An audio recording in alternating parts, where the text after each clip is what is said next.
जय जोहार, नमस्कार। दैनिक छत्तीसगढ़ चैनल देख रहे हैं आप। मैं हूं आपके साथ विजेत कुमार। करते हैं आज की खबरों की शुरुआत। सबसे पहले बड़ी खबर के साथ, छत्तीसगढ़ सरकार गोबर खरीदने के बाद अब गौमूत्र भी खरीदने जा रही है। इसकी दवाइयां बनाई जाएंगी। मुख्यमंत्री भूपेश बघेल ने दौरे पर रवाना होने से पहले इस बात की घोषणा कर दी है। दरअसल छत्तीसगढ़ के मुखिया भूपेश बघेल इन दिनों भेंट मुलाकात अभियान के तहत प्रदेश के दौरे पर निकले हुए हैं। दूसरे दिन रामानुजगंज रवाना होने से पहले मुख्यमंत्री भूपेश बघेल ने बड़ी घोषणा की है। मुख्यमंत्री ने गोबर के बाद अब गौमूत्र भी खरीदने का ऐलान किया है। सीएम ने सुबह राजपुर के रेस्ट हाउस में प्रेस कॉन्फ्रेंस को संबोधित करते हुए कहा कि सरकार ग्रामीणों की आय के स्तर को ऊपर उठाने के लिए लगातार कोशिश कर रही है। महिलाओं और ग्रामीणों की आय बढ़ाने के लिए सरकार ने एक और निर्णय लिया है। अब सरकार गौमूत्र भी खरीदेगी। इसके अलावा गौमूत्र को परिष्कृत करके इसके लिए दवाइयां बनाई जाएंगी। इससे ग्रामीण इलाके के लोगों को आर्थिक मजबूती मिलेगी। बता दें कि बीते दिन मुख्यमंत्री भूपेश बघेल ने सामरी विकासखंड के अंतर्गत कुसमी, शंकरगढ़ व बारियों का दौरा किया था। इस दौरान उन्होंने कुसमू नगर पंचायत के सीएमओ को सस्पेंड भी किया था और कई नए विकास कार्यों की घोषणाएं भी की थी। छत्तीसगढ़ में बुजुर्गों के लिए सियान जतन क्लिनिक योजना की शुरुआत का बीते दिन प्रारंभ हो गया। आयुर्वेदिक अस्पतालों में 60 साल से अधिक उम्र के लोगों का फ्री इलाज किया जा रहा है। प्रदेश के आयुर्वेदिक चिकित्सालयों और केंद्रों में बुजुर्गों का इलाज फ्री में शुरू हुआ है। इसके लिए स्वास्थ्य विभाग अब हर महीने पहले गुरुवार को सियान जतन क्लिनिक का आयोजन करने जा रहा है, जिसका आयोजन बीते दिन भी किया गया। इन अस्पतालों में 60 वर्ष से अधिक उम्र के बुजुर्गों का निःशुल्क जाँच एवं उपचार किया जा रहा है।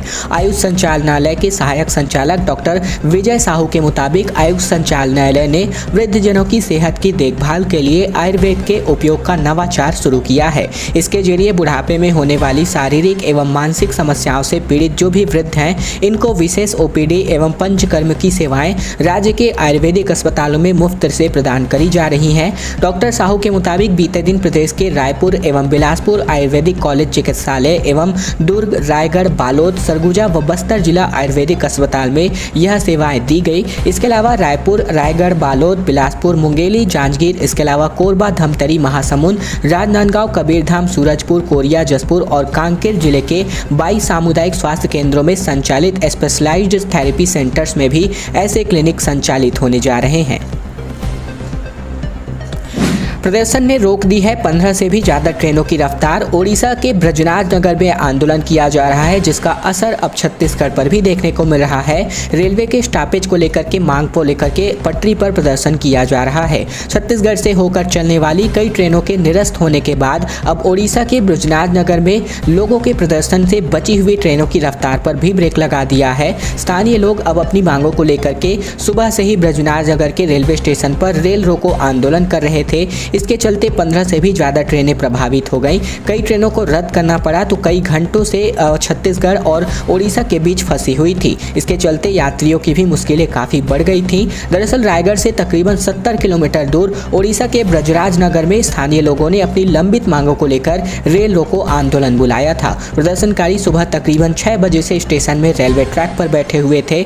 आंदोलन की वजह से सुबह 6:10 के बाद चलने वाली जो भी 1 दर्जन ट्रेनें थी जहां थी वहीं पर रोक दी गई। कुछ ट्रेनें जैसे कि रायपुर, रायगढ़ और ओडिशा में रुकी हुई थीं। इसके अलावा बात करें तो कई ट्रेनों के रूट भी डाइवर्ट किए गए, जबकि कई ट्रेनें रद्द कर दी गई। इसके अलावा इसका व्यापक असर छत्तीसगढ़ पर भी देखने को मिला है। दरअसल छत्तीसगढ़ में बीते कुछ महीनों से लगातार ट्रेनों के कैंसिलेशन का यहाँ पर घोषणा किया जा रहा है। इससे पहले कुछ दिन पहले ट्रेनों को कैंसिल किया गया था। एक बार फिर से 20 ट्रेनों को कैंसिल किया गया और एक बार फिर से इस आंदोलन की वजह से 15 और ट्रेनें कैंसिल हो गई। इससे पूरी तरीके से यातायात ठप बताया जा रहा है। छत्तीसगढ़ सरकार 10वीं और 12वीं के टॉपर्स को हेलीकॉप्टर राइड कराने जा रही है। मुख्यमंत्री भूपेश बघेल ने इसकी घोषणा कर दी है। कहा, सम्मान के साथ बच्चों के सपने को अब उड़ान मिलेगी। दरअसल छत्तीसगढ़ में अब 10वीं और 12वीं की परीक्षा में टॉप करने वाले छात्र छात्राओं को छत्तीसगढ़ की सरकार हेलीकॉप्टर राइड कराने जा रही है। इसको लेकर मुख्यमंत्री भूपेश बघेल ने बीते दिन घोषणा की है। मुख्यमंत्री का कहना है कि अभी 10वीं और 12वीं के रिजल्ट आने वाले हैं। लोगों को उत्सुकता रहती है कि उसमें क्या होगा। बच्चों को प्रोत्साहित करने करने के लिए जो भी बच्चे जिले में टॉप करेंगे या उन्हें जो है टॉप 10 में नाम बनाएंगे, उन्हें सरकार हेलीकॉप्टर राइड कराने जा रही है। इससे उनका आत्मसम्मान बढ़ेगा और साथ ही साथ सम्मान भी बढ़ेगा। दूसरे बच्चे भी उनसे प्रेरित होंगे, उनके सपनों को उड़ान मिलेगी। इसके अलावा बात करें तो मुख्यमंत्री भूपेश बघेल ने राजपुर में मीडिया से बातचीत करते हुए एक सवाल के जवाब में कहा कि महिलाओं और ग्रामीणों की आय को बढ़ाने के लिए छत्तीसगढ़ सरकार ने अब गौमूत्र खरीदने का भी निर्णय किया है, जैसे कि मैंने आपको सबसे सर्वप्रथम न्यूज में ही बता दिया है। मुख्यमंत्री ने जल संसाधन के एग्जीक्यूटिव इंजीनियर को कर दिया निलंबित। कन्हर सिंचाई परियोजना से प्रभावितों को मुआवजा देने में हुई थी देरी। चौपाल में ही महिला का राशन कार्ड भी बनवाया गया। दरअसल मुख्यमंत्री भूपेश बघेल ने बलरामपुर रामानुजगंज जिले के सनावल में जल संसाधन विभाग के एग्जीक्यूटिव इंजीनियर को जो है उमाशंकर राव को निलंबित करने का निर्देश दिया। स्थानीय ग्रामीणों ने मुख्यमंत्री से शिकायत की थी कि कन्हर अंतर्राज्यीय सिंचाई परियोजना प्रभावितों को अभी तक मुआवजा नहीं मिल पाया है, उनका व्यवस्थापन भी नहीं हो पाया है। नाराज मुख्यमंत्री ने एग्जीक्यूटिव इंजीनियर को निलंबित करने का निर्देश दिया। इसके आधे घंटे के भीतर ही जल संसाधन विभाग ने निलंबन का भी आदेश जारी कर दिया। इसके अलावा मुख्यमंत्री ने रामानुजगंज विधानसभा क्षेत्र के डौरा में चौपाल लगाई। इस दौरान एक बुजुर्ग महिला कबीलासों ने राशन कार्ड नहीं होने की शिकायत की। मुख्यमंत्री के निर्देश पर अधिकारियों ने वही महिला का तुरंत राशन कार्ड बनवा दिया। चौपाल के दौरान ही राशन कार्ड बन गया तो खुद मुख्यमंत्री ने महिला को सौंपा। मुख्यमंत्री ने पूछा कि अब तो खुश हो धाई। ऐसे में मुख्यमंत्री के इतना कहते ही कबीलासो भावुक होती और उनके हाथों हाथ आशीर्वाद देने की भी लिए मुख्यमंत्री के सर पर रख दिए। इसके अलावा मुख्यमंत्री बघेल ला आशीर्वाद देता हूँ, बघेल बहुत बने हैं, आज तुरंत मोर काम हो गए हैं, ये सभी बातें कह करके इन्होंने अपना आशीर्वाद भी प्रदान किया। प्रयास आवासीय विद्यालय में मौका है आप सभी के लिए, क्योंकि 2020 में 9वीं में चयनित हुए थे 1199 विद्यार्थी। कोरोना की वजह से प्रवेश नहीं मिला, अब 11वीं में इनको दाखिले का मौका मिलने जा रहा है। छत्तीसगढ़ में प्रयास आवासीय विद्यालय ने 2020-21 के लिए प्रवेश परीक्षा से 9वीं में चयनित हुए विद्यार्थियों को सीधे 11वीं कक्षा में दाखिले देने का फैसला किया है। कोरोना संकट की वजह से इन विद्यार्थियों को 9वीं कक्षा में प्रवेश नहीं हो पाया था। 1199 विद्यार्थियों की सूची अब आदिवासी विकास विभाग की वेबसाइट cg.tribal.gov.in पर जारी करी जा चुकी है। इस साल 10वीं पास कर रहे ये विद्यार्थी 11वीं में प्रवेश ले पाएंगे।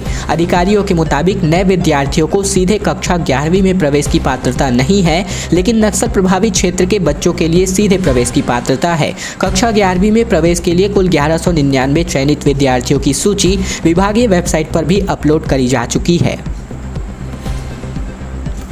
परसा कोल ब्लॉक यानी कि हसदेव कांड को लेकर के लगातार स्थगन पर हाई कोर्ट में फैसला सुरक्षित हो गया है। हाई कोर्ट में राज्य शासन ने कहा कि केंद्र का प्रोजेक्ट है, पर्यावरण विभाग से अनुमति लेकर ही पेड़ों की कटाई की जा रही है। दरअसल छत्तीसगढ़ हाई कोर्ट में परसा कोल ब्लॉक आवंटन और इसके नाम पर पेड़ों की कटाई को लेकर बीते दिन बहस पूरी हो गई। इस दौरान राज्य शासन ने जवाब में कहा कि कोल ब्लॉक आवंटन का निर्णय केंद्र सरकार का है। जंगल में पेड़ों की कटाई के लिए पर्यावरण विभाग ने ही अनुमति प्रदान किया है। इधर केंद्र सरकार ने अपनी नीतियों को सही ठहराया है और कहा है कि कोयला उत्पादन के लिए छत्तीसगढ़ की सरकार ने विधिवत अनुमति दी है। सभी पक्षों की बहस पूरी होने के बाद चीफ जस्टिस अरूप कुमार गोस्वामी और जस्टिस RCS सामंत ने आदेश के लिए फैसला सुरक्षित रख लिया है।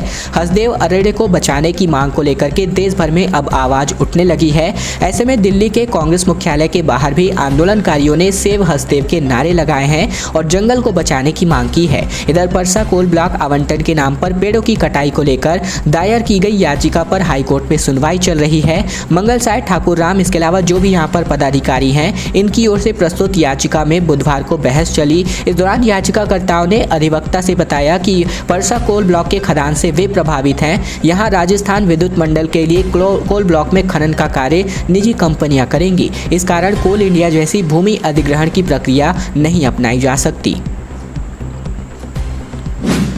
आंगनबाड़ी केंद्र का खाना खाकर 16 बच्चे बीमार पड़ गए, सभी को CHC में भर्ती कराया गया। ऐसे में कार्यकर्ता बोले कि छिपकली गिरी थी, बाद में पता चला। दरअसल छत्तीसगढ़ के महासमुंद में बीते दिन जहरीला खाना खाकर 16 बच्चे बीमार हो गए। ऐसे में सभी बच्चों को सरायपाली सामुदायिक स्वास्थ्य केंद्र में भर्ती कराया गया है। बताया जा रहा है कि खाने में छिपकली गिर पड़ी थी, इसी के खाने के बाद बच्चों को परोसा गया। इसे लेकर के आंगनबाड़ी केंद्र में बच्चों की सुरक्षा पर सवाल खड़े हो गए हैं। फिलहाल सभी बच्चों के हालात स्थिर बताए बताए जा रहे हैं। जानकारी के मुताबिक सरायपाली के ग्राम पोटका में महिला एवं बाल विकास विभाग की ओर से आंगनबाड़ी केंद्र का संचालन किया जाता है। यहाँ बीते दिन बच्चों को खाना देने के लिए खाना पकाया गया था। इसके बाद बच्चों को ये खाना परोसा गया। एक एक कर बच्चे उल्टियाँ करने लगे और उनकी हालात बिगड़ने लगे। इस पर आंगनबाड़ी कार्यकर्ता सहित परिजन घबरा गए थे। सभी बच्चों को आनन फानन में अस्पताल ले जाया गया। फिलहाल यहाँ सभी बच्चों को भर्ती कर लिया गया है। तो वही खाने की जांच पर उसमें छिपकली पड़ी मिली है।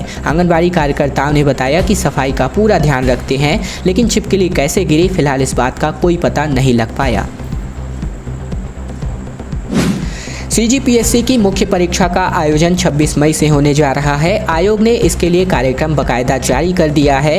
2548 अभ्यर्थी इस कार्यक्रम में बैठेंगे। रायपुर, बिलासपुर, अंबिकापुर, जगदलपुर और दुर्ग भिलाई में इसका केंद्र रहने जा रहा है। छत्तीसगढ़ राज्य लोक सेवा की मुख्य परीक्षा 26 मई से शुरू होगी।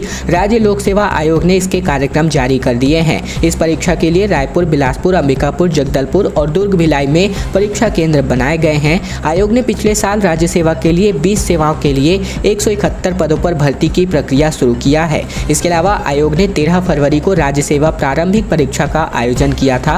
इसमें लाखों परीक्षार्थी शामिल हुए थे। मार्च में प्रारंभिक परीक्षा के परिणाम जारी हुए। इसमें 2548 लोगों को मुख्य परीक्षा के लिए पास किया गया था। प्रारंभिक परीक्षा में पास हुए इन लोगों को इस महीने 26, 27, 28 और 29 तारीख को मुख्य परीक्षा में शामिल होने का मौका मिलेगा। पूर्व MLA सहित बीजेपी नेताओं पर FIR होने जा रही है। दरअसल स्वास्थ्य मंत्री सिंहदेव ने जगदलपुर में इसका आवेदन दिया है। कहा राहुल गांधी जो है राष्ट्रीय नेता हैं, इनकी छवि को धूमिल करने का प्रयास किया गया। दरअसल छत्तीसगढ़ के स्वास्थ्य मंत्री TS सिंहदेव ने दिल्ली के पूर्व विधायक और बीजेपी नेता कपिल मिश्रा सहित अन्य लोगों के खिलाफ जगदलपुर थाने में FIR दर्ज करने का आवेदन दिया है। आरोप है कि इन सभी ने राहुल गांधी के नेपाल दौरे को लेकर के सोशल मीडिया पर आपत्तिजनक टिप्पणी की है। स्वास्थ्य मंत्री ने इस मामले की शिकायत कोतवाली थाने में की है। इसके बाद से पुलिस ने मामले की जांच FIR करने की बात कही है। दरअसल स्वास्थ्य मंत्री सिंहदेव ने 2 दिवसीय बस्तर दौरे पर हैं और वहां सैकड़ों कार्यकर्ताओं के साथ साथ वे सिटी कोतवाली पहुंचे। वहां बीजेपी नेता कपिल मिश्रा, हरीश खुराना समेत एक अन्य के खिलाफ FIR दर्ज करने का आवेदन दिया है। आज की अंतिम बड़ी खबर, जहां पर कांग्रेस का चिंतन शिविर 13 मई से आयोजित होगा। पार्टी की कमजोरियां तथा केंद्र सरकार के खिलाफ चलाए जाने वाले आंदोलन की रणनीतियां इस बैठक के अंतर्गत तैयार होने जा रही हैं। कांग्रेस 2024 में होने वाले विधानसभा चुनाव के लिए मंथन शुरू करने जा रही है। राजस्थान के उदयपुर में 13 से 15 मई तक कांग्रेस का चिंतन शिविर आयोजित होगा। इसमें पार्टी की कमजोरियां तथा केंद्र सरकार के खिलाफ चलाए जाने वाले आंदोलन की रणनीतियां तैयार की जाएंगी। पार्टी के राष्ट्रीय सचिव विकास उपाध्याय के मुताबिक 9 संकल्प चिंतन शिविर में कांग्रेस अध्यक्ष सोनिया गांधी, राहुल गांधी और प्रियंका गांधी के अलावा देश के सभी राज्यों के प्रदेश अध्यक्ष के साथ साथ मुख्यमंत्री अशोक गहलोत और CM भूपेश बघेल भी मौजूद रहेंगे। उपाध्याय ने बताया कि शिविर में NICC के साथ जो है AICC के पदाधिकारियों के साथ साथ इसके अलावा पार्टी के जो वरिष्ठ नेता हैं वो भी अन्य महत्वपूर्ण लोग इस बैठक में शामिल होंगे। दोस्तों, आज की खबरों का सिलसिला बस यही तक का था। वीडियो पसंद आए तो नीचे लाइक बटन है जिसे दबाकर इस वीडियो को आपको बहुत ही छोटा सा लाइक करना है। नीचे लाल कलर का सब्सक्राइब बटन दिया है जिसे दबाकर चैनल को सब्सक्राइब करना है, ताकि प्रतिदिन की महत्वपूर्ण खबरें, छत्तीसगढ़ के समाचार बिना किसी रुकावट रोजाना हम आप तक पहुंचा सके। तो चैनल को सब्सक्राइब करने का बहुत ही छोटा सा काम आप लोगों को जरूर से कर लेना है।